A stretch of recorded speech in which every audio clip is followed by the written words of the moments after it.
Well, the economy is in a crunch, unemployment at an all-time high, and the effects of the pandemic putting pressure on people's wallets. Many are turning to side hustles and part-time entrepreneurship, as you just heard. But considering this economy, how does one actually find a gap?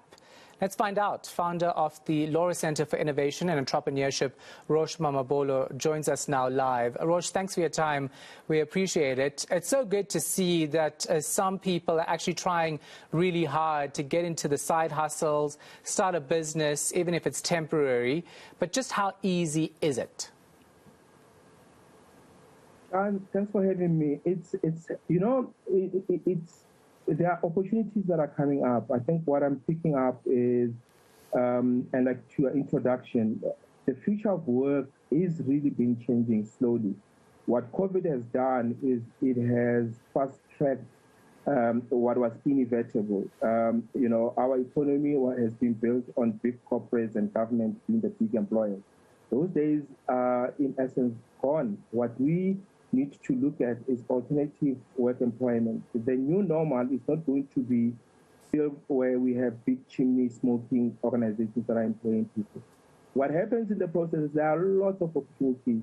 When I talk to entrepreneurs who have decided to get into the gig economy, whether they are Uber drivers or whether they're distributing food or whether they opened some amazing content on social media, they're able to generate some content, they're able to generate some revenue.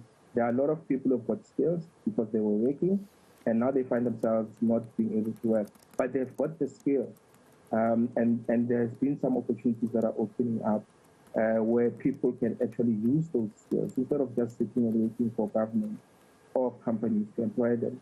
They can use those skills for short term to come up with their own revenue, flexible work. So there are opportunities out there. It's just a question of just shifting your mindset and saying, the inevitable is here. We have been thinking it will take the next 10 years for the future of work to change. Unfortunately, COVID has fast-tracked that. And we are now finding ourselves in a situation where we are on our own, we are independent contractors. We have to use our own skills to generate our revenue. Yeah, that's a great point. Independent contractors, right? So where do you start, though, when you want to open up a business or become a freelancer for a company instead of a full-time worker? Because those positions are obviously not readily available. Yeah, I think, Shahan, it's a good question. You look at what your skill sets are. What skills do you have? What are you good at? What technology offers is it's got great platforms where you can, there's all these platforms that young people, there's a story of a young boy from Senegal who lost his job and opened a TikTok account, and he was doing this graphic comedy, and he managed to be one of the, most followed person on TikTok, and he's making lots of money. So look at what you have, look at the skill sets that you have. There's social media platforms that are opening. There's people out there who have cars or scooters that they can rent out. Do you have a license? Can you make use of the opportunity? So start with where you are, look at where the opportunities are. But I think look at your skill set and start looking at, the thing with opportunities is when you start looking for them, right? You start seeing them all over. But when you're looking for a job and the job is a bit hard to find, you are likely to see the opportunities because that's not where you're looking at. So look at your skill set. What do you have currently? What were you doing when you were working? The other option, though, is, can't you go back to your employer and see if you can freelance with them? Can't you find, you have been working there, you know where the gaps are. Can't you find those gaps where you can start filling up those opportunities? Even if you don't have part-time basis, even if you're on a contractual basis. It might mean a reduced salary, but it's far much better than nothing. Yeah, definitely. So when you look at social media platforms, etc., right, it's not obviously sustainable for long term, but at least it's going to get you money sporadically. So let's talk about outside of your skill set, because, people are in certain industries that have basically shut down.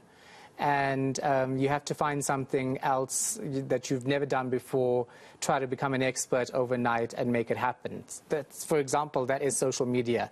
You become an influencer because you have great hair or because you have great dance moves, something you didn't really have professional qualification for.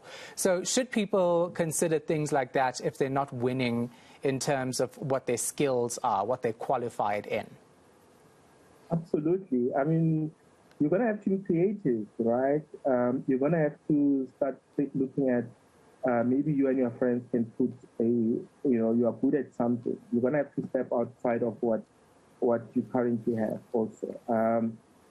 A classic example, when SAA was retrenching people, there was a pilot who also got retrenched, and while he was watering his garden outside, he happened to speak to his neighbor who was into running a small courier company where they were distributing parcels. And obviously, because of the lockdown, that business started to boom. As they were having a conversation, he said, look, I don't have capacity. Can you get a buggy or something? And see, I can give you extra load that I have. And the pilot said, sure, I'll trade my car, I'll buy a buggy, and that's what he did. And he started distributing parcels to a point where he's actually making more money now from distributing parcels. You know, he's moved from being a pilot, distributing people and big cargo, to being a driver, and he's making a living. We have seen people who have resorted to baking, for instance, where, you know, they used to have this thing that was a hobby, and now, they see an opportunity where they can actually try and commercialize that hobby and bake for people and sell. So you're spot on. You're going to have to look at what's around, what is it that you can do, what's possible. We see people selling stuff on social media everywhere. What is it that you can come up with? Team up with other people as well. And you might find that there are actually far more opportunities that you have than when you were actually working. And I've seen that happen quite a lot, where people are saying, the pandemic was a blessing because I discovered other talents that I didn't know that I had, and I'm actually doing for myself. You know, when I lived in the US, I noticed that people had multiple jobs. It wasn't just one job, something we're not used to in South Africa. But from what you're saying, could having multiple side hustles be the new way forward? Absolutely. Shahan, this was going to happen anyway. I mean, if you look at the 4IR, the fourth industrial revolution that we have been talking about, even before the pandemic, where people were talking about the fact that we are going to have part-time jobs or freelance gigs, and you're going to have to do 2 or 3 jobs. But I think maybe just one step back, Shahan, if you don't mind. The whole side hustle thing, it's not something new, actually. It's been there even before the revolution. If you still remember, we had people who were goldsmiths and people who were shoemakers and all those things. Those were actually freelance gigs, right? And then when the Industrial Revolution started, people actually stopped doing what they're doing, and then they went to the factories and started working in the factory. So the whole Industrial Revolution is about 100 to 150, but it's not something that has been there forever. And what we are seeing with the 4IR is that this Industrial Revolution is changing. It's changing in shape. And what we then have is a situation where most industries are laying off people because of robotics and AI and all those things. Now, the question has always been, what are people going to do? But to your point, COVID has accelerated that. So we are now back to where we were before the Industrial Revolution, where you need to look at what you're good at doing and start doing that. Couple that with other hustles over and above that, and you are able to make a living. All right. Thank you so much for your time and your insight. Appreciate it.